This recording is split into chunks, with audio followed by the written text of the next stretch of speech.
Армысыздар достар. Әлі күні мен жаңа өн жөнінде осы біздің TikTok парақшада бұның болашағы жөнінде, қайта құрылмау жөнінде негіз жауап бергем. Алайда содан кейін біз аяқ астынан осы жаңа өннің концертін ұйымдастыратын бола қалдық. Бұл адамдарға белгілі бір қате түсінік берген сияқты. Сұрақтар қойылып жатыр. Әне күні айтып жатыр едіңіз, жаңа өнді болды, енді жалғастырмаймыз, осымен бітті деп жатыр едіңіз. Қазір енді неге баяғы астынан қайтадан жаңа өнді жалғастырып, жаңа өннің әртістерімен концерт қоюға шешім қабылдап қалдыңыз деген сұрақтар болып жатыр. Осы сұраққа мен жауап бере кетейін дегенім ғой. Менің жанымда тұрған Жігер Құсман деген Жігер Құсанұлы журналист, осы өнерді сүйетін азаматтың біреуі. Осы Жігер келді маған. Сіз осы жаңа өнді былай тастап қоюыңыз өте үлкен мәдениет, қазақ мәдениетіне үлкен жоғалту. Сондықтан сіз бұны былай тастап қоймаңыз. Қытайдан келген қазақ өнерпаздары, талантты өнерпаздар үшін айтқанда, бұл жерде Қазақстанда талантына сай сахнаға шыға алмай жүр.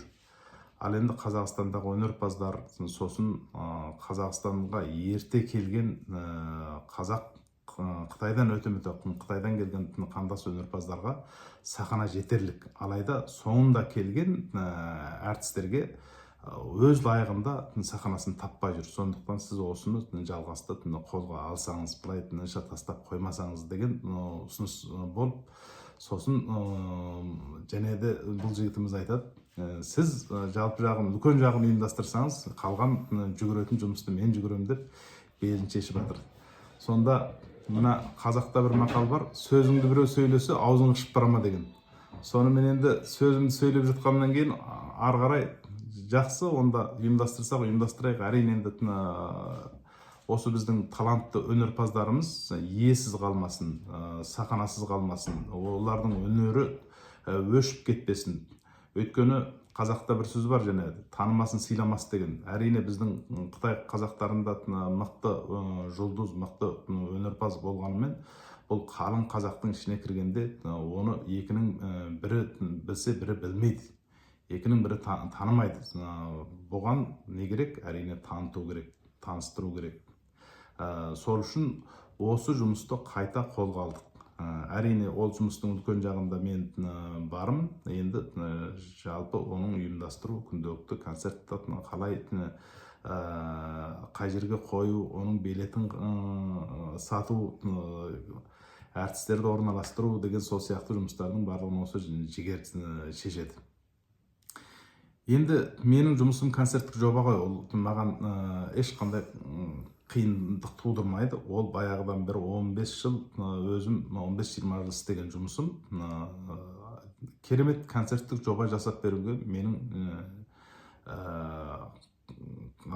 менің қарым қабілетім әбден жетеді. Сондықтан мен ол жағында өзім еңбегімді көрсетем. Ал енді жалпы іске жас келіп жатыр. Осындай жас азаматтар қолдап қуаттаймыз, осыны қолға аламыз десе, қанеке оған есігімізді ашып, қолдау көрсетеміз. Сондықтан енді осы жаңа өннің осы жолғы шағын құраммен концерттік бағдарламамызды ұйымдастыруының себебі осындай болды, осылай қалыптасты. Сондықтан сіздердің және де жалғасты қолдап қуаттауларыңызды үміт етеміз. Әрине енді өздеріңіз осы жолғы көретін әртістеріңіз Ахметжан Рабжанұлы, Бақыткелді Мұқашұлы, Айнұр Қажимоллақызы, ол тамада жүргізуші Мұратжан Махмұтұлы, осыдан ұйымдасқан, оның ішінде мен бармын. Әрине бір керемет кеш сыйлаймыз деп сенеміз. Өйткені оның барлығы да бір әртістің өзі бір кеш беретін шамасы бар, мықты әншілер. үшеуі бірлесіп, төртеуі бірлесіп айтқан кезде әрине керемет кеш болады деп оған толық сеніммен айта аламын. Сол үшін концертімізге келіңіздер, көріңіздер, қолдаңыздар, қуаттаңыздар. Бұл енді бұл жолғы Атажұрт Ақ бесігім атты концертіміз біздің осы Атажұртқа болған махаббатымыз, Атажұртқа болған біздің ыстық ықыласымыз, Атажұртқа жетпей жатқан мәдениетті жеткізу осы мақсатта жүрілетін концерт.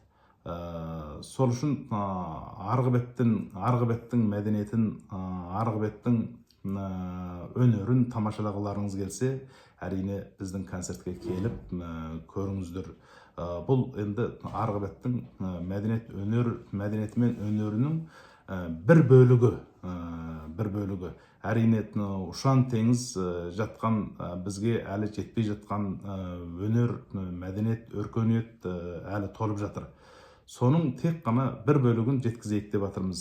Бір бөлігі болса да көріп, осы біздің өнерімізден ләззат алып, ары қарай елге ел қосылса, құт дейді ғой, елдің мәдениеті, елге елдің өркениеті қосылып жатса, әрине біздің осы Атажұртымызға құт болады деп сенеміз.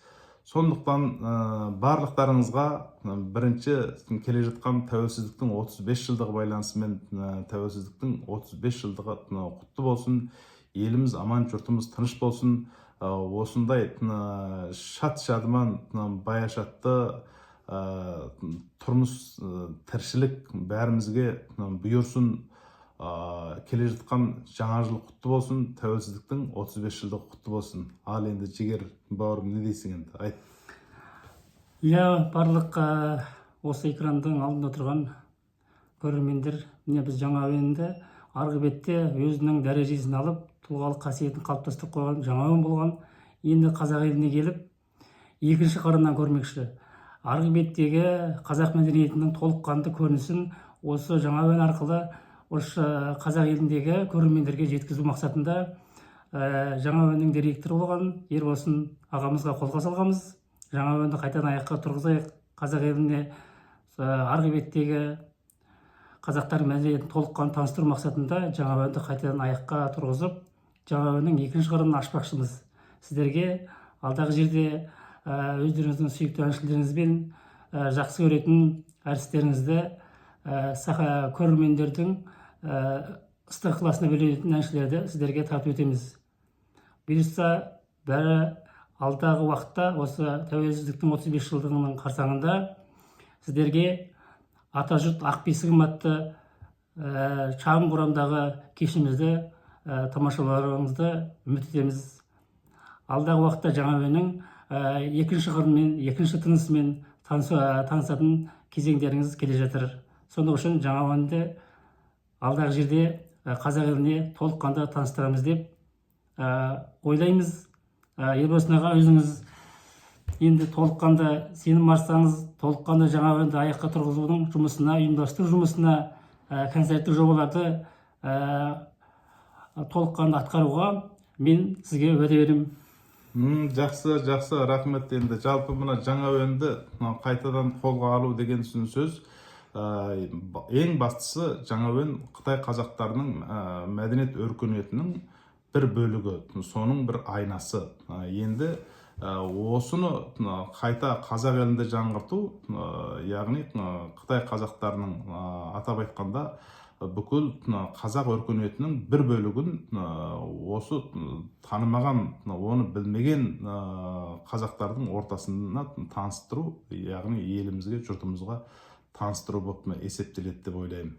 Жақсы, рахмет. Онда баршаларыңызға осы видеоны бөлісіп, ары қарай бізді қолдап, қуаттап қоюларыңызды үміт етеміз. Біздің Instagram, TikTok парақшаларымызға жазылып кетіңіздер. Көп рахмет. Жаңа әуен алдағы жерде жаңа қырымен көрінеді.